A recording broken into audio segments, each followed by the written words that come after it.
एक विशेष इन्फॉर्मेशन, हमारे एमसीसी का वॉयलेशन अगर कहीं होता है और विशेष रूप से कुछ ऐसे कमेंट है ना जो किसी की भावना को ठेस पहुंचाते हैं, ऐसे में इलेक्शन कमीशन का भी विस्तृत गाइडलाइन है, तो इसे हम एक बार पढ़ के आपको सुनाते हैं।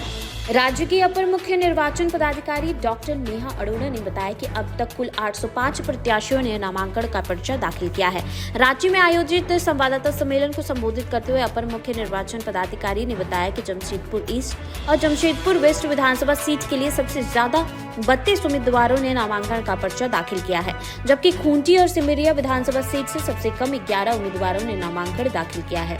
उन्होंने बताया कि 57 करोड़ 67 लाख रुपए का सीजर किया गया है। अपर मुख्य निर्वाचन पदाधिकारी ने बताया कि 85+ उम्र और 40% से ज्यादा दिव्यांग ओवरसेंटिव वोटर के लिए फॉर्म 12D वांट दिया गया है।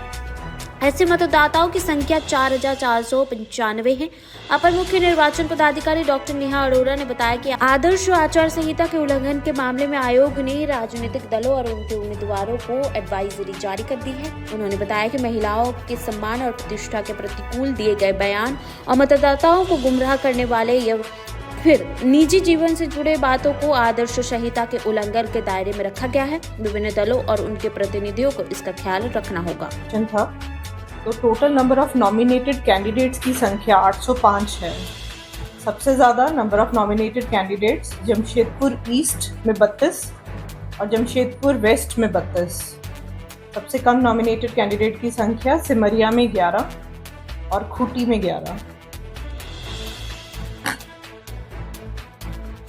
सीजर की फिगर्स हैं।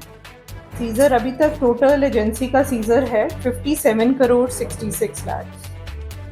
इसमें सबसे ज़्यादा स्टेट पुलिस डिपार्टमेंट का सीजर है 47 करोड़ 3 लाख। पोस्टल बैलेट में एब्सेंटी वोटर का कैटेगरी होता है, जिसमें 85+ जो भी वोटर्स हैं या जिनका दिव्यांगता प्रतिशत 40% से ज़्यादा है, तो उन्हें होम वोटिंग के लिए ऑप्शन दिया जाता है। फॉर्म 12D उन्हें दिया जाता है, जिसमें अगर होम वोटिंग के लिए इंटरेस्टेड है तो फॉर्म 12D भर के वो BLO को जमा करते हैं। तो अभी तक राज्य में कुल एब्सेंटी वोटर्स 4495 आइडेंटिफाई किए गए हैं, है ना। इनमें फॉर्म 12D डिस्ट्रीब्यूट भी कर दिया गया है और जो पोलिंग टीम्स हैं उनकी ट्रेनिंग करवा के घर पे जाके मतदान सुनिश्चित करवाया जाएगा। पोस्टल बैलेट में हमारे जो एसेंशियल सर्विस में वोटर्स हैं वो भी एब्सेंटी वोटर्स की कैटेगरी में आते हैं। तो एसेंशियल सर्विसेज के लिए अभी तक 6599 फॉर्म्स प्राप्त हो चुके हैं, जिन्हें पोस्टल बैलेट की सुविधा दी जाएगी। हमारे वोटर्स ऑन इलेक्शन ड्यूटी जो विभिन्न कैपेसिटी में इलेक्शन में कार्यरत होते हैं, जिसमें हमारे पोलिंग पर्सनल हैं, पुलिसकर्मी हैं, साथ में होम गार्ड्स हैं या डिफरेंट जो flying squad, video viewing teams, अलग अलग दल जो जिलों में कार्यरत हैं, तो इन्हें फॉर्म 12 अवेलेबल करवाया जाता है। तो अभी तक कुल 1,33,720 फॉर्म 12 रिसीव हो चुका है। ये भी पोस्टल बैलेट के माध्यम से अपना वोट देंगे।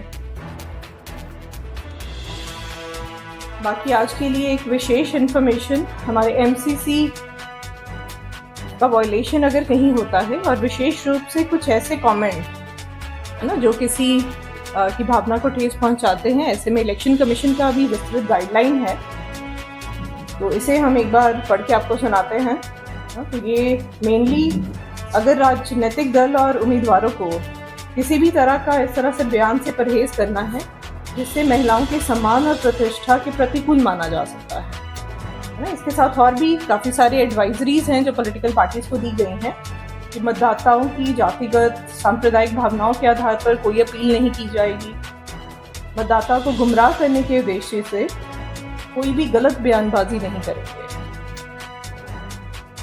तो किसी अन्य नेताओं या कार्यकर्ताओं के निजी जीवन के पहलू से जो संबंधित हो उसके बारे में किसी तरह की आलोचना नहीं की जाएगी। इस तरह की और गाइडलाइंस हैं जो ECI के द्वारा दिए गए हैं, तो वो कॉपी हम आपको दे रहे हैं। ये 1 मार्च 2024 का है। तो ये एडवाइजरी यहाँ CO ऑफिस के द्वारा भी सभी पॉलिटिकल पार्टीज और जो नॉमिनेटेड कैंडिडेट्स हैं उन्हें अवेलेबल करवाया जाएगा, ताकि वो भी सब इसके बारे में जानकारी रखें, क्योंकि कुछ भी इसका उल्लंघन होता है तो MCC वॉयलेशन का मामला बनेगा और उनके विरुद्ध कार्रवाई की जाएगी। तो इस पे कमीशन बहुत स्ट्रिक्ट है, इसका पूरा कंप्लायंस किया जाना चाहिए। तो ECA का लेटर हम आपसे शेयर कर रहे हैं आपके ग्रुप्स पे, और यहाँ की एडवाइजरी की कॉपी भी आपको कर देंगे।